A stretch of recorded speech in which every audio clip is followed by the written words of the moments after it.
আজ আমরা ফিরে যাব 1000 বছর আগের এক বিস্ময়কর মস্তিষ্কের কাছে, যার চিন্তা বদলে দিয়েছে আমরা কিভাবে দেখি এই পৃথিবীকে। তার নাম ইবনে হাইথাম। তিনি ছিলেন একজন মুসলিম বিজ্ঞানী, যাকে আধুনিক অপটিক্সের জনক বলা হয়। ইসলামের অজানা ইতিহাস সম্পর্কে জানতে জ্ঞানগল্প সাবস্ক্রাইব করুন এবং সাথেই থাকুন। আপনার লাইক, কমেন্ট, শেয়ার আমার পরবর্তী ভিডিও দেওয়ার আগ্রহ বাড়ায়। চলুন এবার আসি মূল কথায়।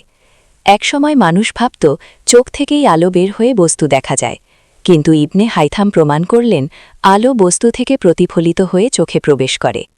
তিনি একটি অন্ধকার ঘরে ছোট ছিদ্র দিয়ে আলো ঢুকিয়ে দেখালেন, বাইরের দৃশ্য উল্টোভাবে দেয়ালে ফুটে ওঠে। এটাই ছিল ক্যামেরা অবস্কিউরা, আজকের ক্যামেরার মূল ভিত্তি।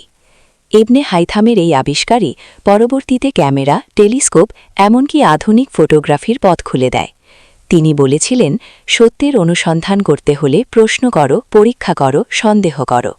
একজন মুসলিম মনীষীর এই চিন্তাধারাই আধুনিক বৈজ্ঞানিক পদ্ধতির ভিত্তি করে দেয়। ইবনে হাইথাম প্রমাণ করে গেছেন, ইসলামের ইতিহাস শুধু ইবাদতের নয়, ইসলামের ইতিহাস জ্ঞান আর আলোর ইতিহাস। আসসালামু আলাইকুম। সবাই ভালো থাকবেন আর জ্ঞান গল্পের সাথেই থাকবেন। আল্লাহ হাফেজ।